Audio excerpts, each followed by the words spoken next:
Welcome back to another video. Today we will be doing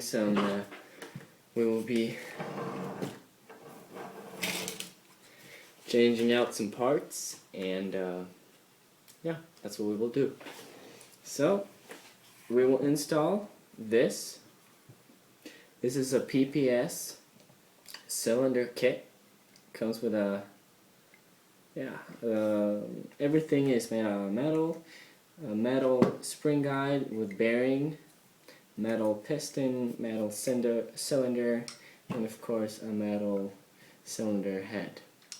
Very nice. I have taken off the handle and this thing from the original just to save some time.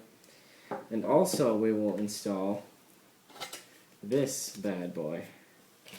This is an aftermarket, HopUp unit from Action Army. And this is, by the way, a VSR-10 model.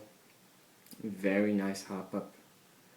I'll explain this in a second, or when we get to it, actually. Okay, so the first thing we're gonna do is to disassemble the gun. So first off, we need to remove 3 screws, which are located here behind the trigger, in the middle of the gun right here, and right in front of the mag well. I've already pre-loosened these just to make it easy, to make my life easier. Comes out like this. Nice. Now we can just lift off the whole upper receiver. We can set aside the lower receiver because we won't need it anymore. At all, actually. Okay? So now the next step is to remove this little screw. This is a hex screw, and it sits right up here on the front end of the rail. Just undo that and unscrew this one as well, which sits right here on the bottom of the receiver. Undo those two, and you can now twist loose the whole barrel.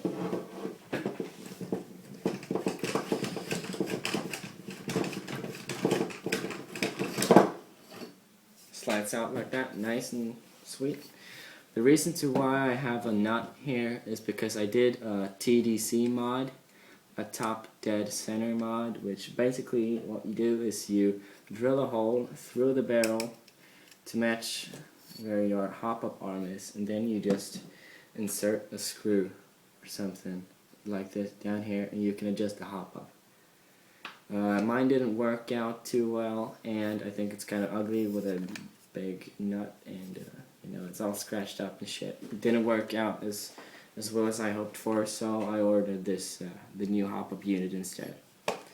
So we'll start out with a cylinder kit. Firstly you remove the what's this called? Spring stopper, I guess. I'll call it that. Just pull that out, and the whole cylinder will come out like that. All you do now is unscrew this screw right here. This part sits on this one. All you do is unscrew that and move the handles and all that to the new one. Set this aside, throw it away, whatever you want to do. Now this is all assembled, nice. And next up, all you do, insert it, and down here is the sear. The catches on the cylinder is down here, and you have to manually manipulate that downwards so that you can insert the cylinder.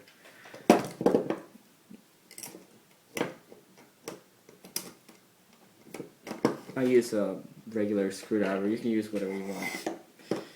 All you do now is have it tilted a bit, otherwise the cylinder will just catch on the sear and you'll get stuck. Push that in and lock it into place. Nice. The cylinder part is now completed. Not very difficult. Hang on. Okay, there you go. Alright, so now to the more important and interesting part. Let's install this little bad boy. Okay, so to do that, all you need to do is remove 2 screws, that one and that one. Remove those, and after you've done that, this whole big block of the metal will come loose. You can just lift that up like so, set it aside, and now you can pull out the HopUp unit together with your barrel.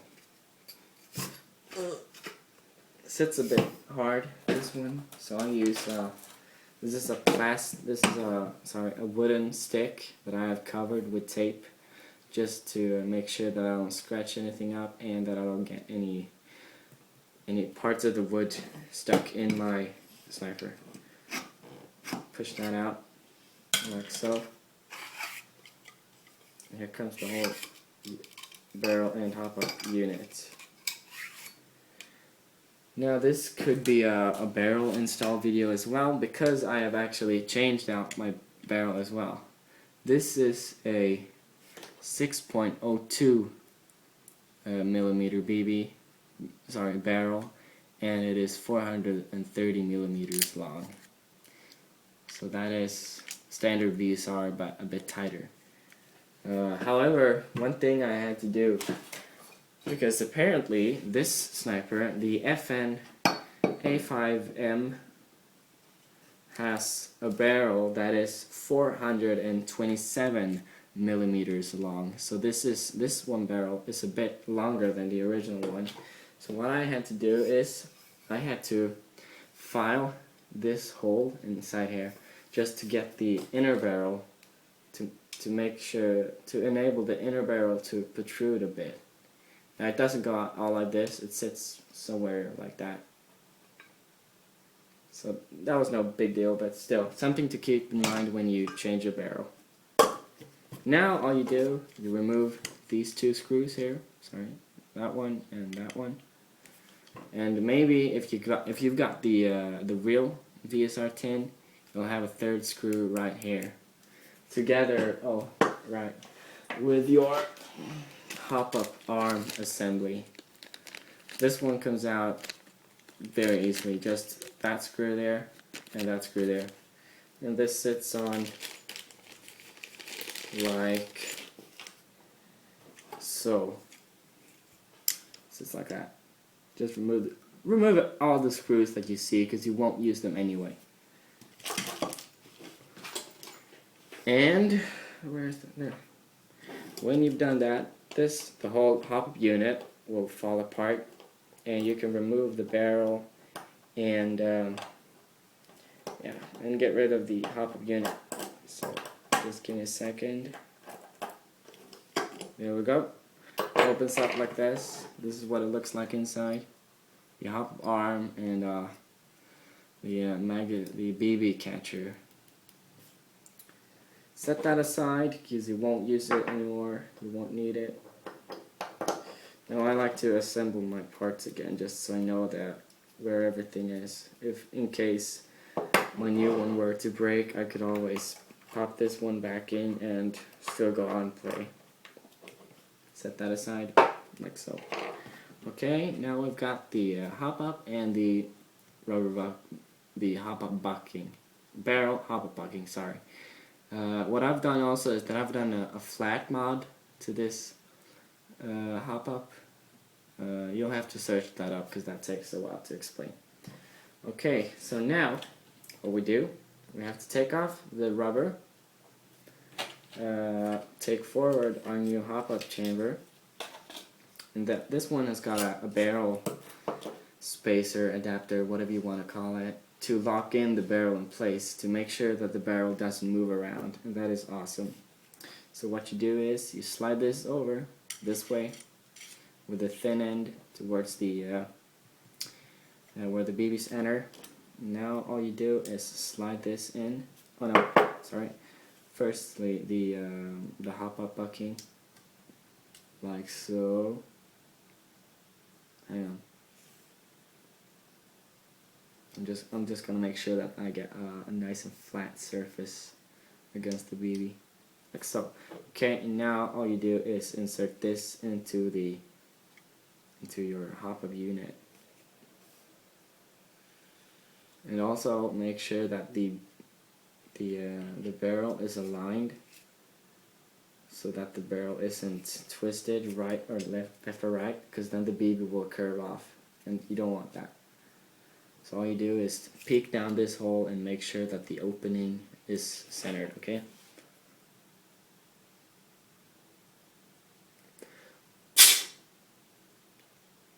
There's some dust in my barrel.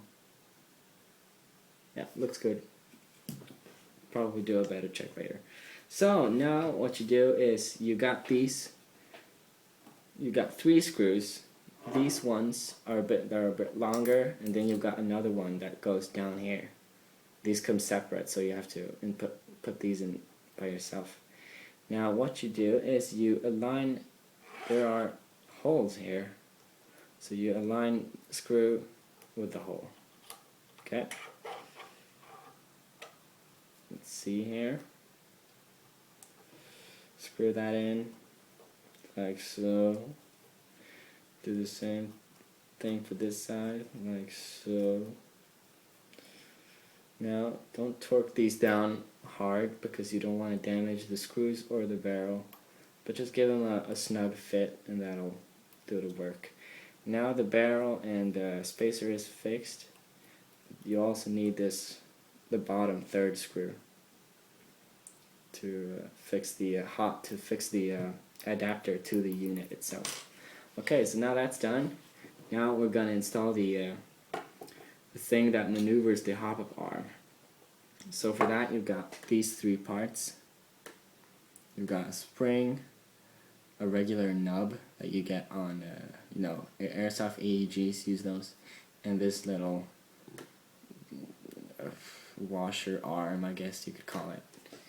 So to install them, I'd advise you to put the HopUp unit assembly like this. Install your spring. There's a hole right here, so you'll see where that goes. And then put in your nub. So that's nice and centered. And now I advise you to hold on to the arm and flip the HopUp assembly and barrel up. And push down here to make sure that so that you don't lose the nub and all that stuff. Now you take the little washer arm and just set that with that, and grab an Allen key, because under here there's a hole. Now all you do is push these into place and start screwing the Allen key, and this will pull the arm washer whatever down and apply pressure to the locking. You have to twist this quite a lot to get it to protrude down. So I'll show the hole right here, the one to your left. There, that's where you insert the Allen key and screw and turn. So okay, so now that that's done, you're ready to install this into your barrel again. So yeah, let's go. Basically all you do is the same as before, but in the other way, in the other order, in reverse, sorry. You insert this like so. These are my homemade barrel spacers, just foam and tape, electrical tape, nothing fancy. Insert it like so. And now here is a problem, because when I wanted to install back this piece, I noticed that the distance between the 2 attachment holes are actually further away than on the original piece. Now that's probably because this is a clone of the VSR-10, so that's probably why these 2 holes are closer to each other. You know, the dimensions aren't exactly the same as the VSR-10, so that's why. So the problem in this is that these 2 holes are at the same distance as these 2, but the new unit differs. These 2 holes are further away from each other than this thing is. So what I had to do, firstly, I cut down, or I filed down these teeth, as you can see. I filed down to make them smaller in that way. I moved them inwards like that, or to the left, so that when I put this here, that hole aligned with this hole. But when I did that, that's when I noticed that the holes were too far away from each other. So then I took a Dremel and a small filing thingy, and I filed this hole that way so that I could extend the reach of this block thingy. It worked out good, and you know, it functions now. So now all you have to do is install everything and go out and shoot something, you know. Pretty awesome.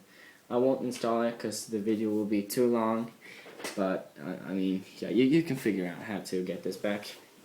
So thanks for watching, and I'll see you in the next video where I will be test shooting this puppy. I'll do that when I've got everything dialed and shit, so that you'll see the true performance of this rifle. But yeah, thanks for watching, and I'll see you then. Bye.